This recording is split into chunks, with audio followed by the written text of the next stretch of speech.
Undeniably, the most appealing aspect of the Super Smash Bros. Series has to be its expansive cast of fighters. Seeing so many iconic characters in a single product is simply incredible. That's why the Smash Bros. Line of amiibo were so popular. One toy line featuring so many characters and licenses was practically unheard of, but thanks to amiibo being an in-house product, Nintendo and their partners were able to pull it off. You could finally have the entire Smash cast on display together, and it's really cool. A popular trend with merchandise collectors, even before amiibo, has always been to create Super Smash Bros. Inspired displays, with tons of characters posed together. Whenever I see people do this, however, it's with figures. Given the range of Nintendo and other licensed figures out there, it's entirely possible to do, and there are tons of collection shots online to prove so. However, given how much I deal with plushes, I've wondered, could the same be done with them? How many characters from Smash could you put in a plush display? Today, I'll be answering that very important question. How many Super Smash Bros. Characters have officially licensed plushes on the market today? I promise I'll make this as interesting as I can. To do so, I'll be going through each character from every Smash game's history with merchandise, seeing just how many of them have been plushified in the past. For certain characters who have plenty available, I'll offer suggestions on what the best one for the job would be too, if you wish to create your own Smash Bros. Plush display. And with all of that said, let's begin.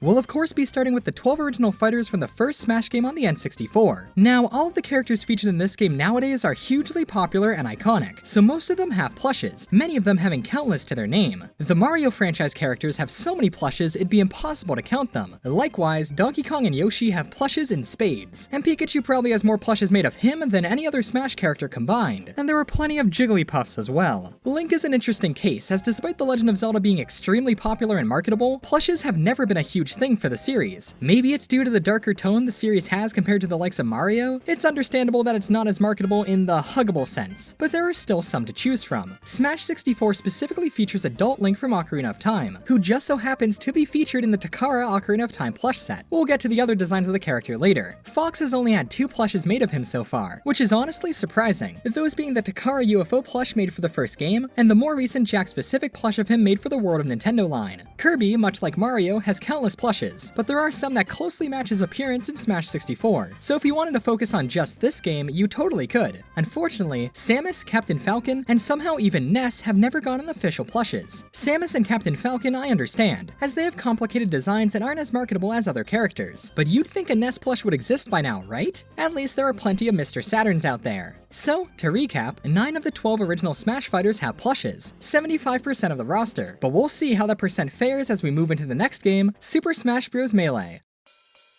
With 26 fighters total, Melee introduced 14 new playable characters, and just like Smash 64, a good majority of them can be found in plush form. Peach and Bowser have obviously gotten plenty of plush love, though Dr. Mario has yet to have one made of him. With how many variant plushes have been made for Mario over the years, this is surprising. Hopefully, thanks to him once again being featured in Smash games, he'll get one someday. 3 of the 4 Zelda newcomers also have plushes, with no Sheik plush existing. Once again, this is because of the Ocarina of Time plush set, which also features the likes of Zelda, Ganondorf, and Young Link. Technically, the Zelda featured here is Young Zelda, and since Young Link is his own character, I guess that doesn't count, but in a display, I doubt you'd care. Falco has 2 plushes, just like Fox, both originating from the same sets the Fox plushes come from. Mewtwo and Pichu have plenty of plushes just like Pikachu, but the last 4 members of the roster aren't as lucky, or at least weren't for a while. A few years ago, if you were looking for Fire Emblem plushes, you'd be out of luck. That was until July of 2019, when Sine, a company who has been making Nintendo plushes for nearly 2 decades now, released this awesome set of Fire Emblem plushes. The set contains 5 of the 7 characters who have been featured in Smash, which certainly was not a coincidence. With that said, Marth and Roy both received the plush treatment. Ice Climbers, on the other hand, seem to be too niche to have ever gotten plushes, even back when their game first came out. And Mr. Game & Watch is a 2D featureless man, so obviously, but tragically, no plush of him exists. That means that 20 of the 26 characters in Melee can be found as plushes. That's roughly 77%. We're still doing pretty well. Let's move on to Brawl.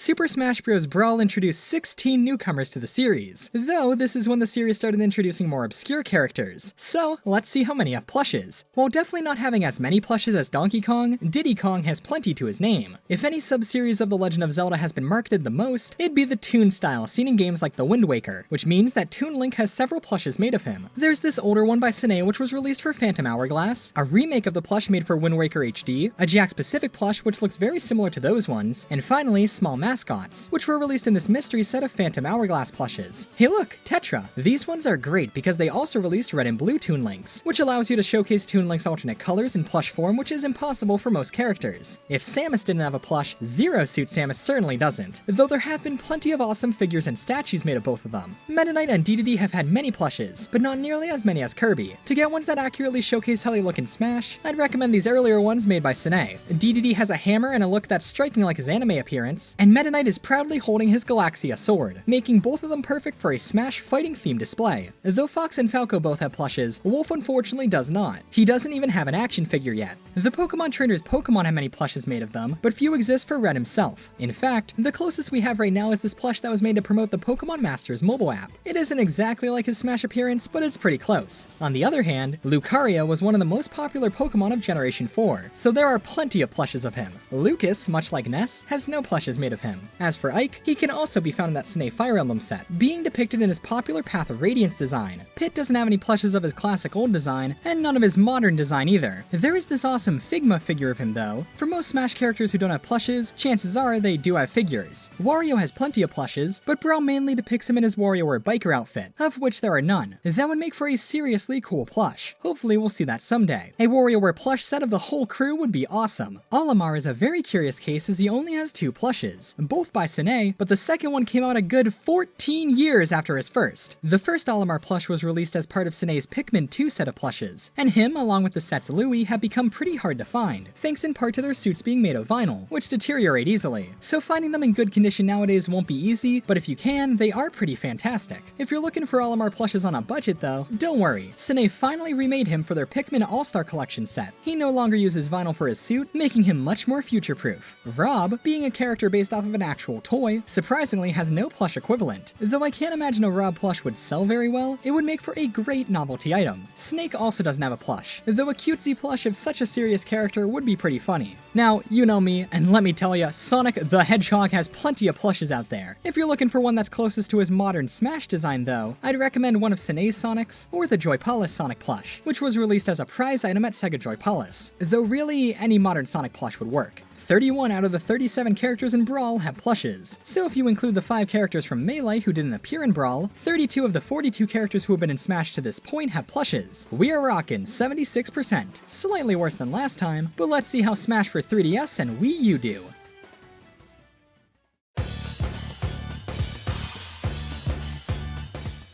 There was an explosion of newcomers in Super Smash Bros. For the 3DS and Wii U, so we have a lot of work to do. Thankfully, most of them do have plushes. Rosalina does have a plush, but it wasn't released as part of Sine's Super Mario Galaxy plush set, but instead their 3D World set. Weird, huh? Well, if you find that odd, Lumas, the super marketable cute characters from Galaxy, don't have a single official plush. I don't understand it either. But hey, since Rosalina was introduced in the 3D World set, there's also a Cat Rosalina plush, so all is well. Bowser Jr. has a fair share of plushes as well, though his Koopa Clown car does not. The Koopalings though all have plushes. In 2013, Sine released a wave that contained all of them, and Larry, Morden, and Wendy all had plushes in Takara's Yoshi Safari plush set of all things. While on the subject of alternate costume characters though, sorry to all the Alf fans, but he does not have a plush. Greninja, being a popular final evolution of a starter Pokemon, of course has many plushes. Robin unfortunately did not get a Sine plush, but Lucina did. Perhaps Sine will release more Fire Emblem characters in the future, as they could still release both male and female Robin, as well as male Corrin, among others, so there's still plenty of potential. Palutena and Dark Pit both do not have plushes, though just like Pit, there's a great Dark Pit Figma to go along with him. Now, Villager is a bit complicated. There have been plenty of official human Villager plushes over the years, but there are none of the main Villager design featured in Smash, who originated from Animal Crossing City Folk. There is, however, a plush of the main female design, this one which was made by Tomy and released for Animal Crossing Wild World. Tragically, there was going to be a plush of the Smash Villager design by Jack Specific for World of Nintendo. However, he was cancelled and never released. This stock image from late 2016 may be all we'll ever see of the little guy. What a shame! This could have been such a popular release. Wii Fit Trainer, Little Mac, Shulk, and Duck Hunt all currently go without plushes. Mega Man, despite how popular of a franchise it is, only has a handful of official plushes of the classic design. The best one would have to be this one, released again by Sine. Special mentions though go out to the Rockman 4 plush, the Great Eastern Mega Man 10 plush, and of course this one by the company Good Stuff, which was branded as a Mega Man Powered Up plush and released in American arcades. This one came in multiple sizes too, so if you wish to one day own a 45-inch plush of the guy, you totally can. Also, I think it's pretty cool that you can get nearly all of Mega Man's Final Smash roster in plush form, minus Volnut and Star Force Mega Man. Pac-Man is a similar case to Mega Man. Very popular character, but few quality plushes. Many are simple and are based off of his arcade design, but there are some quality modern Pac-Man plushes as well. Obviously, no Mii plush exists, as they're just avatars. As for the 4 newcomer DLC characters,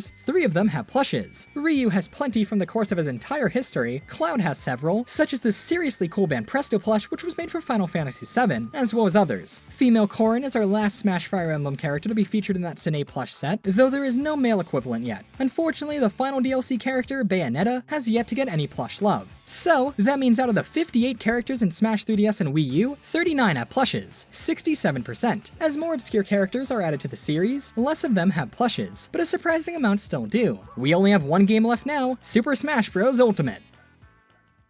Alright, here it is. It's time to figure out how many Smash characters in total have plushes. The age-old question is finally about to be answered. With Super Smash Bros. Ultimate bringing back everyone and then some, let's see how many of the current roster have plushes. Of course, this game isn't finished with updates just yet, and new characters will be added as DLC for a good while. But as it stands, let's see how many of these guys have plushes. Surprisingly, Dark Samus Dark Samus also does not have a plush. Ridley doesn't either. Daisy does have some, but not nearly as many as you'd expect. Just these 2 Sine plushes, and a baby Daisy. Chrom currently does not have any plushes. Many of the plush sets that include Ryu also include Ken. As Splatoon was a smash hit and has very marketable designs, Sine produced several sets based off of both Splatoon 1 and 2. The main Inklings, the Splatoon designs, can be found in Sine's set for the first game. While they have plenty of figures, no plushes of Simon or Richter Belmont exist. King K. Rool, being the incredible character he is, thankfully has a few plushes, one of them being from the first Donkey Kong Country game, made by the company Eugene, which when squeezed plays a clip of the Donkey Kong Country theme. If you're looking for something more cruel though, there's this lovely lad based off of his appearance in the TV show. There was also this American plush that was designed by the company Toy Site, though he was never released. While Villager could do with a few more plushes, Isabelle is in no shortage. Being the face of Animal Crossing New Leaf, she was featured in every set based off of that game. Incineroar, once again being a popular Pokemon, has quite a few as well. Ultimate also introduced many new designs for previous characters, so if you want your Smash display to be current, here's what you can do. Link, for example, uses his Breath of the Wild design, which thankfully did get a plush by Sine. They've also made plushes of Mario's wedding and Builder costumes too. As for the currently announced DLC characters, Piranha Plant has many, including this fantastically genius hand puppet. Joker surprisingly does have a couple, such as this one by Great Eastern, as well as this one by Sega Prize. The hero unfortunately does not have any plush of any of his incarnations, but there sure are plenty of slime plushes. Banjo-Kazooie thankfully have several, such as these classic ones released in his N64 prime time by the company BD&A, which can be found both in toy stores as well as the Nintendo Power Supplies order catalog. There's also some Japanese plushes, a promotional one for Nuts and Bolts, which looks lovely, as well as a chibi one released as part of the Stubbins line. And as for the final character currently announced, Terry Bogard surprisingly does have several plushes made of him. As of now, there are 78 characters currently announced for Smash Ultimate. Out of those characters, only 27 don't have plushes. Roughly 65% of the Smash roster has an officially made plush of them out there. Considering how many wild cards there are in the Smash roster, I'd say that's really good. Hopefully this video has inspired some of you to start your own Smash plush display, as it's a really cool idea. Of course, there's the issue of some plushes not scaling well or being in completely different styles, but how fitting is that to Smash anyway? The Super Smash Bros. Series is a celebration of all these franchises and characters that people truly love, no matter how much they don't fit together. So what better way to show your appreciation of these characters than to collect them in physical form? I mean, the whole reason I collect merchandise in the first place is out of my love for the designs of these guys, and who could forget that at the beginning of Smash 64, it's implied that the fighters of the series really are just toys. So in that way, having a plush display of the characters is like having your own Smash roster in your collection. And if you want to spruce up your display even more, or perhaps fill in the gaps of the official characters who don't have any plushes, you could always get some of the assist trophies or Pokemon or something too. May I recommend the Sine plush of Starfy, which was released in Japan for the 4th game? It's one of my favorites for sure. This Fangamer plush of Undertale Sans is deserving of a spot in your Smash display too. There's also the question of which of the future DLC characters will have plushes too. While of course we'll never know until they're revealed, I'd say it's pretty likely that plenty of them will be able to be displayed in your collection. And there you have it, a guide on which Smash Bros. Characters have officially licensed plushes. And hey, if your favorite character wasn't included, you can always commission a custom plush of them. Regardless, it's wonderful that such a celebration of fantastic characters can be brought to life in the form of plushes.